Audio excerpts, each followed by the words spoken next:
शुरू करते हैं भाई। हेलो दोस्तों, आपका यूट्यूब चैनल पे हमारे स्वागत है। देखिए, आज हम लोग जीवों में जनन का पार्ट नंबर 2 पढ़ने जा रहे हैं, जिसमें हम लोग पढ़ेंगे कि जनन क्या होता है, यानी इसको इंग्लिश में कहते हैं रिप्रोडक्शन। रिप्रोडक्शन, ठीक है। रिप्रोडक्शन, री मतलब क्या होता है? री का अर्थ अगर कोई आपसे पूछे, इसका मतलब होता है पुनः, यानी वापस, यानी कि पुनः या वापस कर सकते हैं। और प्रोडक्शन का मतलब क्या होता है? प्रोडक्शन का मतलब होता है उत्पाद, ठीक है, या निर्माण भी बोलते हैं, निर्माण, ठीक है। तो री मतलब पुनः होता है और प्रोडक्शन मतलब होता है उत्पाद यानी जनन को इंग्लिश में कहते हैं रिप्रोडक्शन, ठीक है। तो देखिए इसका मतलब ये हुआ कि जैसे मेरे दादा के प्रोडक्ट क्या हुए पिताजी, और उनके प्रोडक्ट क्या हुए हम, और हमारे जो प्रोडक्ट आने वाले होंगे, ये बार बार क्या हो रहा है? उत्पाद हो रहा है, यानी बन रहा है, कोई चीज बन रहा है, नया जीव बन रहा है। तो इसीलिए यहाँ पे वापस बार बार क्या हो रहा है? यही प्रोसेस आगे बढ़ता जा रहा है। तो इसलिए इसका इस रिप्रोडक्शन का मतलब होता है, ये दोनों अर्थ होता है, यानी वापस और उत्पाद। और इसकी परिभाषा हम लोग पढ़ते हैं, जनन। देखिए जनन एक प्रक्रिया है, ठीक है, जिसमें जनक जीव होता है। जनक जीव का मतलब ये होता है कि जिसके द्वारा नई संतति उत्पन्न होती है। जनक जीव किसे कहते हैं? जिनके द्वारा नया जो संतति मतलब पुत्र, जो लड़का उत्पन्न होता है, उसको कहते हैं, तो क्या बोलते हैं उसको? देखिए, जिसके द्वारा होता है उसे तो जनक जीव कहते हैं, और जो उत्पाद पैदा होता है यानी उत्पन्न होता है, उससे क्या कहते हैं? संतति कहते हैं, ठीक है। तो इसकी परिभाषा क्या होगी कि जनन एक ऐसी प्रक्रिया है जिसमें क्या होता है, किसी विपरीत जनक जीव द्वारा, विपरीत मतलब एक दूसरे के विपरीत, समान टाइप के होंगे, तो विपरीत जनक जीव द्वारा अपने ही समान नई संतति का क्या किया जाता है? निर्माण किया जाता है। तो वह प्रक्रिया ही क्या कहलाती है? जनन कहलाती है। तो हम लिख लेते हैं, जनन किसे कहते हैं? वह प्रक्रिया जिसमें जनक जीव द्वारा नई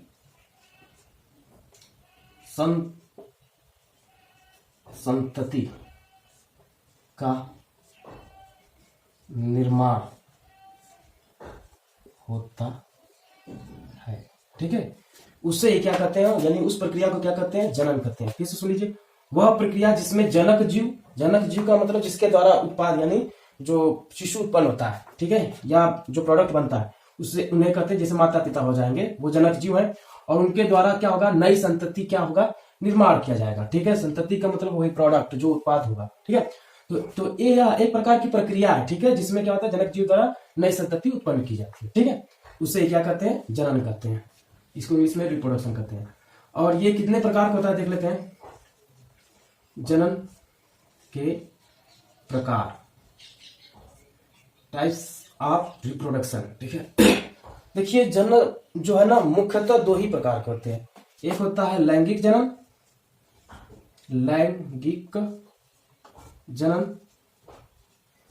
और दूसरा होता है अलैंगिक जनन,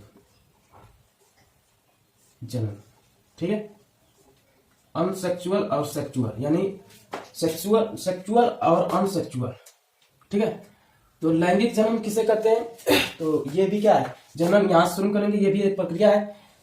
जनन की एक ऐसी प्रक्रिया जिसमें दो विपरीत जनक जीव द्वारा, दो विपरीत यानी मेल फीमेल, ठीक है, द्वारा नई संतति उत्पन्न की जाती है, तब उसे कहते हैं लैंगिक जनन, ठीक है। हम थोड़ा लिख लेते हैं, जनन की वह प्रक्रिया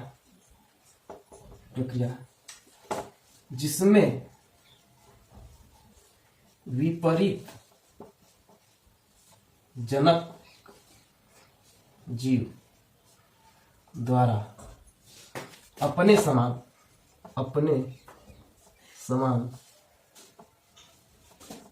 नई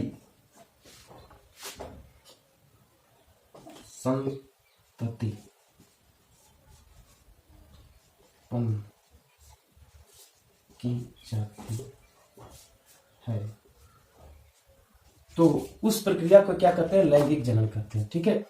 जनन की वह प्रक्रिया इसमें क्या होगा, दो विपरीत जनक जीव, दो विपरीत जनक जीव का मतलब ही हुआ मेल फीमेल, ठीक है, द्वारा अपने समान, अपने समान का मतलब यहाँ पे हुआ अपने ही प्रजाति में, ठीक है, समान प्रजातियों की बात हो रही, ये नहीं कि आम है तो उसके द्वारा जो केला का, नहीं, ऐसा नहीं, ठीक है। तो अपने समान नई संतति उत्पन्न की जाती है, उससे क्या कहते हैं, लैंगिक जनन कहते हैं, ठीक है। इसमें दो लोगों का रहना जरूरी है लेकिन इसका अपवाद है, अपवाद वो होगा खच्चर, ठीक है। खच्चर जो है एक संक्रमण जीव है, ये गधा प्लस घोड़ा के मिलने से खच्चर का निर्माण करता है, ये अपवाद में आप याद रखेंगे, ठीक है। तो पहला आपने देखा जनन में लैंगिक जनन किसे कहते हैं, जनन की एक ऐसी प्रक्रिया जिसमें दो विपरीत जनक जीव द्वारा अपने ही समान नई संतति उत्पन्न की जाती है, उस प्रक्रिया को क्या कहते हैं, लैंगिक जनन। और अलैंगिक जनन किसे कहते हैं, इसमें बस वहां पे दो विपरीत जो जनक है, जनन की वह प्रक्रिया जिसके इसमें दो विपरीत होना चाहिए, दो विपरीत जनक जीव द्वारा अपने समान नई संतति उत्पन्न की जाती है, तो उस प्रक्रिया को क्या कहते हैं, लैंगिक जनन कहते हैं, ठीक है। उसी प्रकार इसमें होगा लेकिन एकल जीव होगा यहां पे लिखेंगे जनन की वह प्रक्रिया जिसमें एकल मतलब एक जीव द्वारा होगा, एकल जीव द्वारा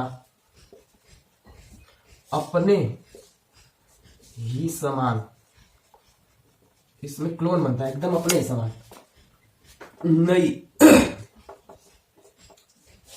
संतति उत्पन्न की जाती है, तो उस प्रक्रिया को क्या कहते हैं, अलैंगिक जनन कहते हैं, ठीक है। अलैंगिक जनन किसे कहते हैं, जनन की वह प्रक्रिया जिसमें एकल जीव द्वारा, केवल एक जीव द्वारा अपने ही समान नई संतति उत्पन्न की जाती है, संतति मतलब प्रोडक्ट जो उत्पादित होता है, ठीक है। तो उस प्रक्रिया को क्या कहते हैं, अलैंगिक जनन, ठीक है, ओके। अब हम थोड़ा सा लैंगिक अलैंगिक जनन में अंतर देखते हैं।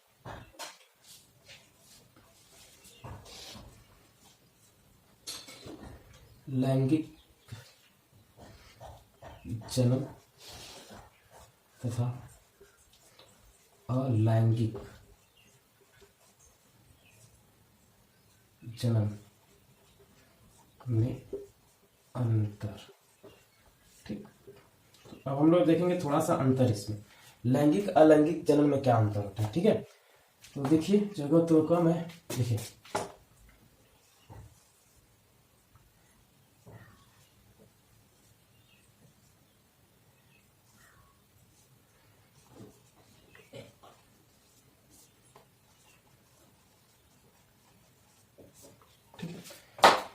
पहला अंतर इसमें देखते हैं, लैंगिक जनन और अलैंगिक जनन में अंतर, यहां पे लिखते हैं, यहां पे लैंगिक जनन और यहां पे लिखते हैं अलैंगिक जनन।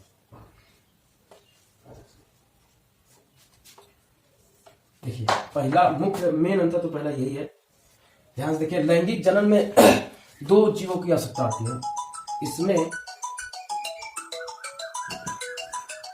दो जीव भाग लेते हैं, ठीक है। इसमें लिख सकते हैं एकल जीव, यानी एक जीव भाग लेते हैं, एक जीव भाग लेते हैं, ठीक। दूसरा अंतर तो यही हो जाएगा, इसमें देखिए लैंगिक जनन में क्या होगा कि युग्मक का निर्माण होगा, इसमें युग्मक जो होते हैं अगुणित होते हैं, अगुणित यन से पता चलता है का निर्माण होता है, ठीक है। लैंगिक जनन में युग्मक का निर्माण होता है, युग्मक क्या होते हैं, एक प्रकार का सेल होता है, कोशिका होती है, यानी कि मेल से शुक्राणु और फीमेल से अंडाणु, इन दोनों को अलग अलग रहेंगे, जब नहीं मिले रहेंगे उन्हीं दोनों को बोला जाता है युग्मक। अगुणित है मतलब ये जुड़े नहीं है, जब जुड़ जाएंगे तो गुणित हो जाएंगे, ठीक है, 2n हो जाएंगे। तो इसमें क्या हो रहा है, युग्मक का निर्माण होता है इनमें, लेकिन इसमें क्या होगा, नहीं होता है, युग्मक का निर्माण नहीं होता है। ठीक। तीसरा अंतर तो ये होगा कि भैया अब ये शुक्राणु अंडाणु आपस में मिल जाएंगे तो उनको निषेचन की प्रक्रिया करते हैं। तो इनमें क्या होता है, निषेचन की प्रक्रिया होती है। शुक्राणु तथा अंडाणु का मिलना, संलयन होना क्या कहलाता है, निषेचन कहलाता है। तो इसमें क्या होता है, निषेचन। निषेचन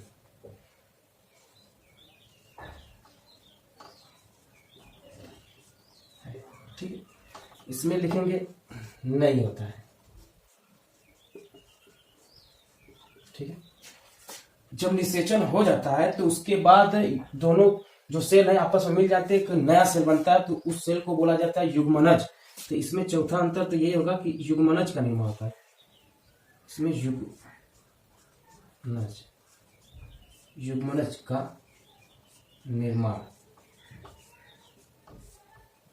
होता है, इसमें नहीं होता है, नहीं होता है। बट इसमें क्लोन बनते हैं। इसमें पांचवा हम लिख लेंगे क्लोन बनते हैं, इसमें क्लोन नहीं बनता है। ठीक है, जगह नहीं है। तो क्लोन क्या होता है इसमें क्या होता है, अलैंगिक जन्म में क्या होता है कि जो जनक जीव होता है ना, वह और जो उसके द्वारा उत्पन्न जो प्रोडक्ट होता है, ठीक है, वो दोनों देखने में शकल में एक समान होंगे, कारकीय रूप से और आनुवंशिक रूप से, दोनों रूप से क्या होंगे, एकदम फोटो कॉपी होते हैं। ठीक है, तो उसे क्या कहते हैं, क्लोन कहते हैं। जबकि इसमें क्या होता है कि पूरा एकदम हूबहू नहीं बनते हैं, माता पिता का जो गुण है एकदम बच्चों में पूरा रूप से नहीं दिखाई देता है। ठीक है, क्लोन क्या होता है, क्लोन क्या होता है, जनक जीव तथा जो संतति है ना, उन दोनों का जो है ना एकदम टिट्टो टू कॉपी होते हैं सब। ठीक है, आनुवंशिक तथा आकार की रूप से, तो उसी को क्लोन कहते हैं। ठीक है, तो बस आज के लिए इतना ही, क्योंकि अब ये मिटाने जा रहे हैं। इसके आगे हम लोग पढ़ेंगे क्लोन क्या होता है, फिर इसके बाद अलैंगिक जन्म की प्रक्रिया में कितने प्रकार की होती है अलैंगिक जन्म, जिसमें हम लोग पढ़ेंगे मुकुलन पढ़ेंगे, उसमें बीजाणु जनन पढ़ेंगे, और इसमें भी खंडन पढ़ेंगे आदि। ये सब अगले वीडियो में हम लोग पढ़ेंगे। धन्यवाद आज के लिए।